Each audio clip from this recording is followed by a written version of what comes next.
Operation Budameru success అయింది. పెద్దదైన మూడో గండిని విజయవంతంగా పూడ్చివేశారు అధికారులు. 4 రోజులుగా కొనసాగుతున్న గండ్ల పూడ్చివేత, భారీ వర్షాలు, వరదల ఉధృతితో బుడమేరుకు 3 గంటలు ఇప్పటికే 2 గంటలను పూడ్చివేశారు అధికారులు. మూడో గండిని కూడా పూడ్చివేత పూర్తి చేశారు. బెజవాడకు వరద ముప్పు తప్పింది. వర్షంలోనే మూడో గండి పూడ్చివేశారు అధికారులు.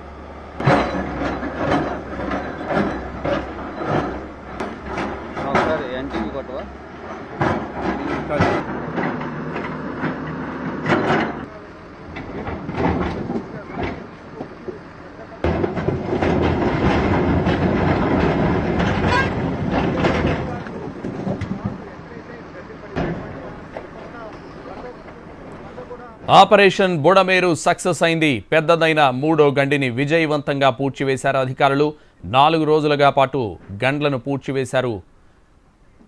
భారీ వర్షాలు, వరదల ఉధృతితో బుడమేరుకు 3 గంటలు పడ్డాయి. ఇప్పటికే 2 గంటలను పూడ్చివేశారు అధికారులు. మూడో గండి పూడ్చివేత పూర్తి కావడంతో బెజవాడకు వరద ముప్పు తప్పింది.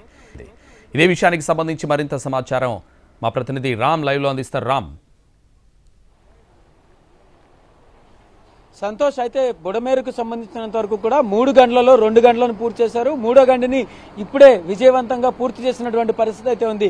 వానని కూడా లెక్క చేయకుండా, అలాగే ఇక్కడ ఉన్నటువంటి వాతావరణాన్ని కూడా లెక్క చేయకుండా, ఎంత వాన పడుతున్నా కూడా వరుసగా రాళ్లతో పూర్తిగా రాక్ ఫిల్లింగ్ చేస్తూ కూడా మొత్తం అంతా కూడా అయితే బుడమేరు గండి పూడ్చివేత పనులు అయితే పూర్తయ్యాయి. ఇప్పుడు కూడా చూడొచ్చు, చివరి లారీతో కూడా తీసుకొచ్చి చివరి ఉన్నటువంటి మొత్తం రాక్ ఫిల్లింగ్ అయితే కూడా కంప్లీట్ చేసిన పరిస్థితి అయితే ఉంది. అయితే ఇప్పటిదాకా విపరీతమైనటువంటి ఫ్లో వచ్చి ఏదైతే 30,000 క్యూసెక్కుల ఫ్లో వచ్చిన తర్వాత బుడమేరు పొంగి ఒకసారి ఇక్కడ గండ్లు పడ్డాయో, గండ్లు పడడంతో కూడా చుట్టుపక్కల ఉండేటటువంటి, అంటే సహజంగా బుడమేరు కనుక ఫ్లో అయినట్టయితే కనుక సరాసరి బుడమేరు వంతెన వద్దకు వచ్చి అక్కడి నుంచి విజయవాడలో అటువైపు నుంచి పూర్తిగా ముందుకు ప్రవహించి అటు నుంచి కొల్లేరు వైపు వెళ్లాల్సినటువంటి పరిస్థితి అయితే ఉంటుంది.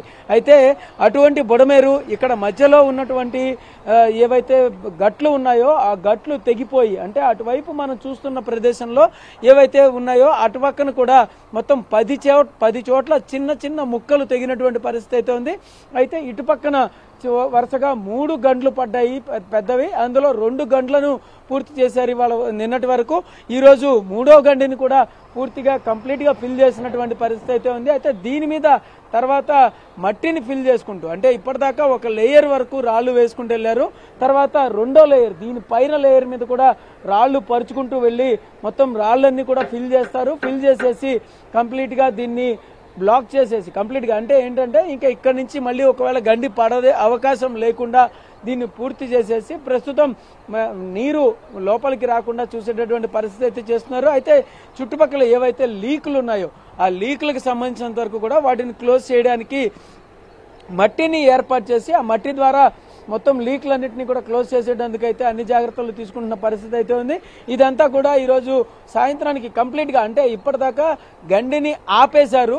అయితే తర్వాత ఏదైతే దాన్ని లీకులు ఉన్నాయో అవి పూర్తి చేయడానికి కావాల్సినటువంటి ఏర్పాటు కూడా చేస్తున్నటువంటి పరిస్థితి అయితే ఉంది. ఇదంతా కూడా కంప్లీట్గా సంప్రదాయ పద్ధతిలో, అంటే మనం రెగ్యులర్గా ఏదైనా ఒక గండి పడితే ఎలా అయితే పూర్తి చేస్తామో అదేవిధంగా గండిని పూర్తి చేసినటువంటి పరిస్థితి అయితే ఉంది. ఆర్మీ నుంచి మాత్రం కొంత ఏదైతే ఎక్విప్మెంట్ తీసుకొచ్చారో అదంతా కూడా ఒక పక్కన ఉంచుకుని అవసరమైతే వినియోగించడం కోసం మాత్రమే దానిని పక్కన పెట్టుకున్నటువంటి పరిస్థితి అయితే ఉంది. మిగతా అంతా కూడా ఏదైతే ఈ గండ్లు ఉన్నాయో ఈ గండ్లకు సంబంధించినంత వరకు కూడా వాటిని పూర్తి చేయడానికి, అంటే వాటిని ఫిల్ చేయడానికి కావాల్సినంత వరకు కూడా ఏదైతే విధానం ఉందో అదంతా కూడా సంప్రదాయ విధానంలోనే జరిగింది. అతిపెద్ద కొండరాళ్ళని, అతిపెద్ద బండరాళ్ళని కూడా లారీలలో ఇక్కడికి తరలించినటువంటి పరిస్థితి అయితే ఉంది. 20-30 లారీలలో పూర్తిగా ఇక్కడికి బండరాళ్లను తరలిస్తూ దాదాపు 4 రోజుల నుంచి కూడా ఈ పడినటువంటి గండ్లను పూడ్చడమే ప్రధాన ధ్యేయంగా అటు మంత్రి నిమ్మల రామానాయుడు ఇక్కడే ఉండి కంప్లీట్గా తన ఆహారం, ఉండడం, నిద్ర మొత్తం అంతా కూడా ఇక్కడ చేస్తూ దగ్గరుండి పూర్తి చేసిన పరిస్థితి అయితే ఉంది. ఆయనతో పాటు అధికారులు, ఇంకొక పక్కన ఎవరైతే ఏజెన్సీని వీళ్ళు హైర్ చేసుకున్నారో ఈ పనులు పూర్తి చేయడానికి ఆ ఏజెన్సీ వ్యక్తులు కూడా మొత్తం అందరూ ఇక్కడే ఉండి, ఏదైతే మెగా ఇంజనీరింగ్ ఇండియా లిమిటెడ్ ఉందో వాళ్ళకి సంబంధించిన వాళ్ళు మొత్తం ఈ వెహికల్స్ ఏవైతే తెచ్చారో వాళ్ళు మొత్తం అందరూ కూడా ఈ ప్రదేశాన్ని నుంచి బయటికి ఎటు వెళ్లకుండా కాకుండా కంప్లీట్గా దీని మీద కాన్సన్ట్రేట్ చేసి దీన్ని పూర్తి చేసేటటువంటి ప్రయత్నం అయితే జరుగుతున్నది. అయితే దీన్ని పూర్తిగా కంప్లీట్గా ఏదైతే ముగించేశారో ఆ ముగించేసిన తర్వాత ఇక్కడి నుంచి తర్వాత మళ్ళీ ఈ ఉన్నటువంటి లీక్లన్నీ కూడా పూర్తి చేయడానికి కూడా కొంత జేసీబీలని వాటిని కూడా తీసుకొచ్చినటువంటి పరిస్థితి అయితే ఉంది. అవన్నీ కూడా ఈ ఫిల్లింగ్ కంప్లీట్ అయిపోయిన తర్వాత లోపల ఉన్నటువంటి మట్టిని తీసి ఆ లోపల ఏవైతే బ్లాక్లు ఖాళీలు ఉన్నాయో వాటి అన్నిటిని కూడా ఫిల్ చేసుకుంటూ వెళ్తారు. అవన్నీ కూడా ఫిల్ చేసిన తర్వాత ఈ వాన తెరపిచ్చిన తర్వాత పూర్తిగా వాతావరణం అదుపులోకి వచ్చిన తర్వాత ఇక్కడ ఒక రోడ్ లాగా అంటే ఇటువైపు నుంచి అయితే కొత్తూరు తాడేపల్లి వరకు కూడా ఇక్కడ నుంచి రోడ్డు వేసుకోవచ్చు ఈ గట్టు మీద. అయితే ఆ విధంగా కూడా ప్లాన్ చేయాలి అని ఇప్పటికే స్థానికులు కొంతవరకు అడిగినటువంటి పరిస్థితి అయితే ఉంది. స్థానికులు అడిగిన నేపథ్యంలో స్థానికులు ఏదైతే అడిగినటువంటి రిక్వైర్మెంట్ ప్రకారం ఇటు నుంచి కొత్తూరు తాడేపల్లి వరకు కూడా రోడ్డు వేయగలిగినటువంటి అవకాశం ఉంది. దాని గురించి కూడా ప్రభుత్వం అయితే ఆలోచించేటటువంటి పరిస్థితి కనిపిస్తుంది. అదే కనుక జరిగితే అంటే భద్రాచలం గట్టు ఒకటి ఉంటుంది. ఆ భద్రాచలం గట్టు ఏదైతే ఎంత స్ట్రాంగ్ గా ఉంటుందో అంత స్ట్రాంగ్ గా కూడా దీనిని నిర్మించి ఇక్కడ రోడ్డు కనుక వేసినట్టయితే అంటే భద్రాచలం గట్టు కూడా గతంలో ఇదే విధంగా నార్మల్ మట్టితోనే ఎక్కువగా ఉండేది. అటువంటి గట్టుని తర్వాత రోజుల్లో దాన్ని ఒక రోడ్డుగా మార్చడం, ఆ రోడ్డు మీద రాకపోకలు సాగించేటంత అవకాశం ఉండేలాగా కూడా తయారు చేయడం జరిగింది. ఇప్పుడు అదే విధంగా దీన్ని కూడా తయారు చేయాలని ఇటువైపు కూడా ఒక పూర్తి స్థాయి రోడ్డును వేయాలని చెప్పి కూడా స్థానికులు కోరుతున్నటువంటి పరిస్థితి అయితే ఉంది. ఇంకొక పక్కన ఇది అంతా కంప్లీట్ చేయాలంటే అంటే వాతావరణం పూర్తిగా సానుకూలంగా అయిన తర్వాత వాతావరణం అనుకూలించిన తర్వాత దీనిని ఆ విధంగా చేసేటందుకైతే అవకాశం దొరుకుతుంది. ఏదైనా మొత్తానికైతే మాత్రం కంప్లీట్గా ఇది పూర్తిగా గండ్లు పూర్తి చేసేటటువంటి పరిస్థితి అయితే ఉంటుంది. గండ్లు పూర్తి చేసేసిన తర్వాత ఈ పూర్తయిపోయిన గండ్లను పూర్తిగా ఫిల్ చేసేసిన తర్వాత వాతావరణం అనుకూలించిన తర్వాత ఇక్కడ రోడ్డు వేస్తారా లేకపోతే ఇదంతా కూడా సిమెంట్ ఫిల్లింగ్ అంటే ఇప్పటిదాకా రాక్ ఫిల్లింగ్ చేశారు. తర్వాత సిమెంట్ ఫిల్లింగ్ కూడా చేసుకుంటూ సిమెంట్ ఫిల్లింగ్ కూడా చేసుకుంటూ దీన్ని కంప్లీట్ గా అయితే మాత్రం దీన్ని జాగ్రత్తగా రెడీగా అంటే ప్రజలకు ఉపయోగపడే విధంగా కూడా దీన్ని తయారు చేసేటటువంటి అవకాశాలు అయితే ఉన్నాయి. ఈ విధంగా తయారు చేసేటటువంటి పరిస్థితులు అయితే కనిపిస్తున్నాయి. అయితే మనం చూడొచ్చు ఏవైతే లీకులు కనిపిస్తున్నాయో వాటిని కూడా ముందుగా ఫిల్ చేసుకోవాల్సినటువంటి అవసరం ఎంతైనా ఉంటుంది.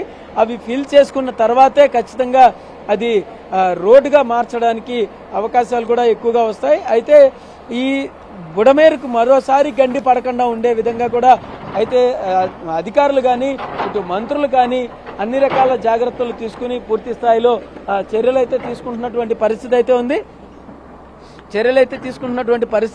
అయితే దీనికి సంబంధించినంత వరకు ఏదైతే బుడమేరు ఉందో ఆ బుడమేరు మరోసారి గండి పడకూడదు. అంటే అటు నుంచి వచ్చేటటువంటి ఫ్లోను కంట్రోల్ చేయాలి. అలాగే ఏవైతే ఆక్రమణలు ఉన్నాయో అవన్నీ క్లియర్ చేయాలి. ఇంకొక పక్కన ముందున్నటువంటి బుడమేరుకు ఏ కొండూరు నుంచి ఏదైతే బుడమేరుకు వచ్చేటటువంటి ఛానల్ ఏదైతే ఉందో ఆ ఛానల్ను కూడా పూర్తి స్థాయిలో రెగ్యులర్ చేయాల్సినటువంటి పరిస్థితి అయితే ఉంటుంది. ఇవన్నీ కూడా చేయడానికి అంటే గతంలోనే తెలుగుదేశం ప్రభుత్వంలో ఏదైతే ఇచ్చారో నిధులు దాని ద్వారా చేసినటువంటి పనులను కూడా ఇప్పుడు పూర్తిగా కంప్లీట్ చేసేసి ఖచ్చితంగా ముందుకు వెళ్లి ఈ గండ్లను పూర్తి చేసేస్తే గనక ఇది అలాగే ఈ మొత్తం అంతా కూడా రోడ్డుగా మార్చేస్తే ప్రజలకు కూడా ఉపయోగకరంగా మారేటటువంటి అవకాశం అయితే ఉంటుందని చెప్పేసి స్థానికులు చెప్పడం, ఇంకొక పక్కన మంత్రులు కూడా ఆ విధంగా ముందడుగు వేస్తారని అయితే కూడా తెలుస్తుంది. Santosh. Right, thank you Ram, thanks for the update.